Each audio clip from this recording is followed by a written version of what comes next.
Hello, everyone, and welcome back to Real World English, where we help you speak English with confidence. I'm Ben. Hi, Ben. Hello, everyone. It's so good to be with you again. I was just looking at my calendar and I realized I haven't taken a real vacation in almost a year. Oh, wow, a whole year? You must be ready for a break. I've been feeling the same way. I've been looking at pictures of beaches and mountains on my phone. Me too. My phone is full of pictures of places I want to go. It's the perfect topic for us to talk about today: travel and vacations. One of my favorite topics. We can talk about where we want to go, what we love to do, and share some travel stories. This is going to be a really fun one. But before we pack our imaginary suitcases, we have our very important message for all of you. If you are learning English with us and you enjoy these lessons, please take 1 second to subscribe to our channel. Your support is amazing. It helps our channel grow and lets us make more videos for you. And please give this episode a like if you also love to travel. Okay, Chloe, the big classic question first. If you could get on a plane tomorrow, money is no object, where would you go? Oh, no object? That makes it so much harder. Okay, I think I have two dream destinations. My first one is for relaxing. I would love to go to Greece, to one of the islands like Santorini. I dream of seeing those beautiful white buildings with the blue roofs and just watching the sunset over the ocean. That sounds absolutely perfect. Just pure relaxation and beautiful views. And what's your second dream trip? My second one is for adventure. I would love to go to Costa Rica. I want to walk through the rainforests, see all the amazing animals like monkeys and colorful birds, and maybe even go ziplining through the trees. Wow, so you have two very different travel styles. One for relaxing on the beach and one for adventure in the jungle. Exactly. It depends on my mood. What about you, Ben? What is your number one dream vacation? For me, it's Japan. I have wanted to go to Japan for as long as I can remember. I am so fascinated by the culture. It's this incredible mix of ancient traditions and super modern technology. Oh, that's a fantastic choice. What would you want to do there? Everything. I would want to spend time in Tokyo, see the bright lights and the busy city. But I would also want to take the high-speed train to Kyoto to see the beautiful old temples and gardens. And of course, I want to eat all the food, all of it. Sushi, ramen, everything. The food is a huge reason to travel, so that brings up a good point. What type of traveler are you? Do you prefer to relax on a beach, or do you need to be busy exploring a new city? I think I am an explorer. When I go on vacation, I want to see things. I like to have a plan. I make a list of all the museums, historical sites, and famous landmarks I want to visit. I wake up early, and I'm busy all day. For me, lying on a beach for a week sounds a little boring. Boring. I can't believe you said that. See, I am the opposite.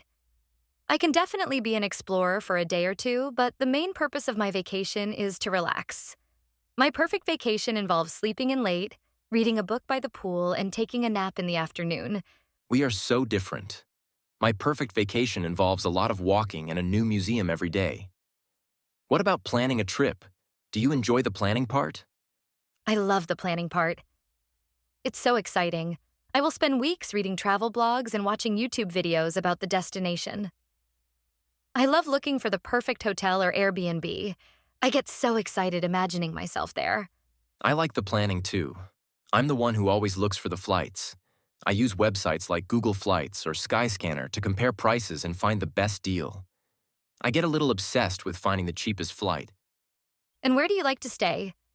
Are you a hotel person or an Airbnb person? It depends. If I'm in a big city for just a few days, I like a hotel. It's easy, it's clean, and you know what to expect. You can check in late, and there's always someone at the front desk. That's true. A hotel is very convenient, and you get services like room cleaning. But if I'm staying for a week or more, I love getting an Airbnb. It's nice to have your own apartment with a kitchen and a living room. You can cook breakfast and feel like you actually live there. I feel the exact same way. Having a little kitchen is so nice. You can go to the local market, buy fresh food, and feel like a local, not just a tourist. Speaking of feeling like a local, How do you like to get around when you're in a new city? Are you a fan of public transport, like the subway or buses? Oh, I love using public transport in a new place. I feel like it's the best way to see the real city, not just the tourist parts. I try to figure out the subway map. It's like a fun little puzzle. I feel very proud of myself when I can navigate a foreign subway. Me too. I think the subway is the best. It's fast, it's cheap, and you're right, you're with the local people. I try to avoid taxis if I can. They can be so expensive, and sometimes you get stuck in traffic. Yes, taxis are my last choice. The only time I use a taxi or a ride sharing app is if I'm arriving late at night with all my luggage, or if I'm going somewhere the subway doesn't go, for safety and convenience. That's a smart rule. Otherwise, I prefer to walk. I will walk for hours and hours in a new city. I'll just pick a neighborhood and get lost in it. You find the best little shops, hidden parks, and amazing cafes that you would never see from a car. That's my favorite too. Walking is the best way to discover those hidden gems. Okay, so we've figured out our transportation. Now it's time for the hardest part. Packing. Oh, I am the worst packer in the world. I am a terrible overpacker. I knew it. What do you mean? I bring clothes for every possible situation. What if we go to a fancy restaurant? I need a dress. What if it gets cold? I need 3 sweaters. What if I want to go hiking? I need my hiking boots. My suitcase is always too heavy, and I have to sit on it to get it closed. And I only wear half of the clothes I bring. It's ridiculous. I am the complete opposite. I am a very proud light packer. I try to travel with only a carry-on bag, even for a week-long trip. No. A carry-on for a week? How do you do that? What is your secret? The secret is to plan your outfits.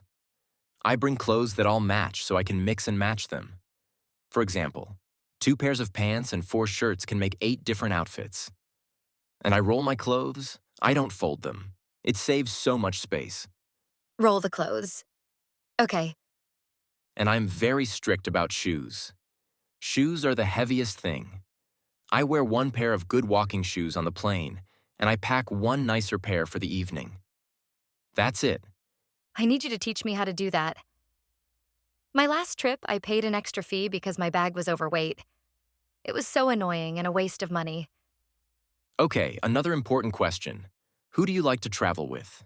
Do you prefer traveling solo, with friends, or with family? Ooh, they are all so different. I love traveling with my best friend. We have the same travel style. We both like to relax. We both like to sleep late. It's very easy. No arguments. A good travel partner is so important. Traveling with family is wonderful for making memories, especially now that I'm older. But it can also be a little more work to coordinate everyone and make sure everyone is happy. That's true. Lots of different opinions. But I have never traveled solo. I've never traveled all by myself. I think it would be amazing, but I'm also a little nervous to try it. Have you? I have, yes. I did a solo backpacking trip through parts of Europe a few years ago. It was one of the best experiences of my life. Really? Weren't you lonely? Sometimes, for a little bit in the evenings, but mostly, no.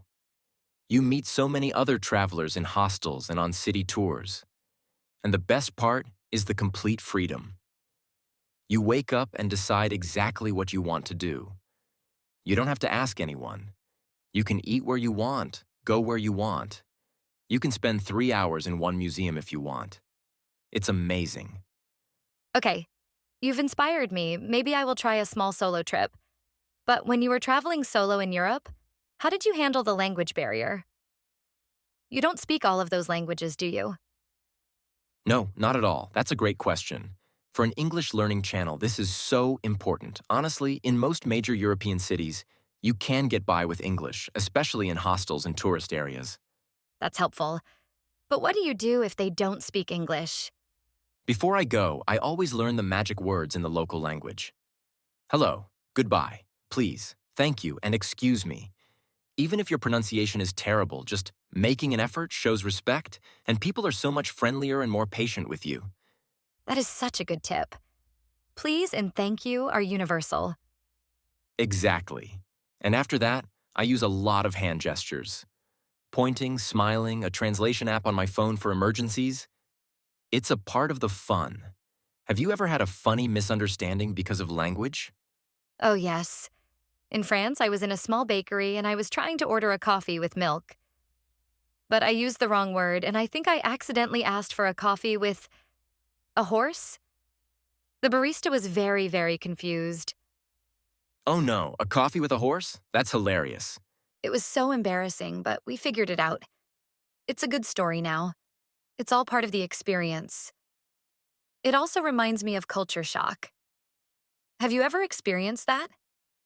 That feeling when everything is just so different? The first time I went to Asia for a work trip to Japan, I had some culture shock. Everything was so clean and orderly. People were so polite and formal. And the quietness. Even the subway in Tokyo during rush hour was incredibly quiet. No one was talking. It was so different from my city, where everyone is talking loudly on their phones. Wow, that's a big difference. And the food.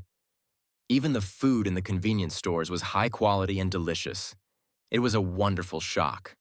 I experienced that in Morocco. The markets, the souks, were so wonderfully chaotic. So many people, so many colors, so many smells, everyone calling out to you. It was a little overwhelming at first, but once I got used to it, I loved the energy. It felt so alive. It's amazing how travel can show you a totally different way of living. And that's the best part. So let's talk about a big part of travel for both of us: food. Yes, for me, food is half the reason to travel. I love trying new things. I will try anything once. I love eating street food, the food sold by vendors on the street. It's often the most authentic and delicious. I agree.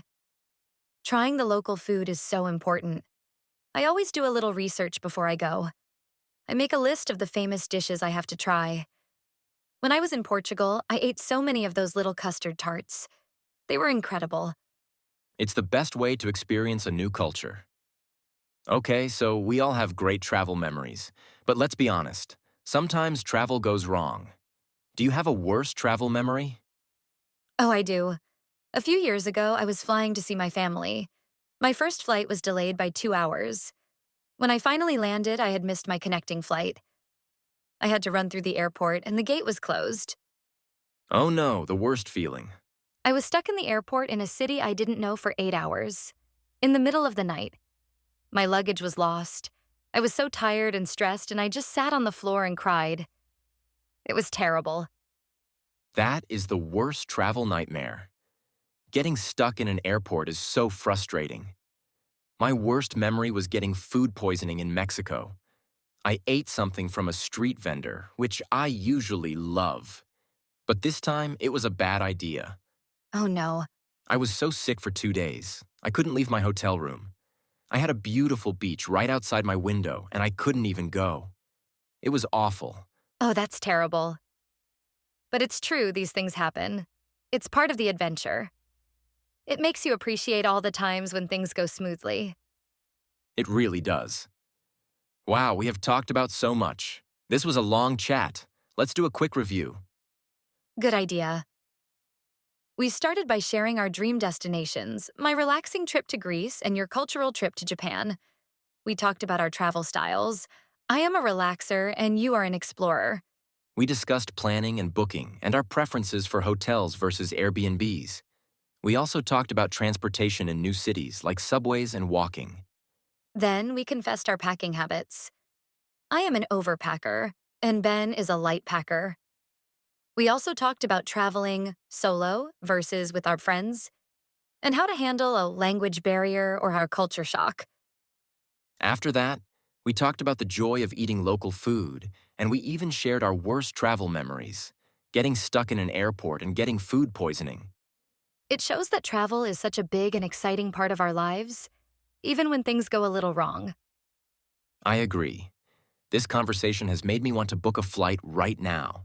Thank you so much to everyone who listened to us today. We hope you enjoyed our very long conversation. And now, we have a question for you. What is the number one country you want to visit on your dream vacation? Please leave a comment below and tell us all about your dream destination. We would love to read about where you want to go. And one last time, please don't forget to subscribe to Real World English. And give this episode a like if you love to travel. That's right. Thank you again for joining us. Goodbye for now, Chloe. Goodbye, Ben, and goodbye, everyone. Happy travels. We'll see you next time.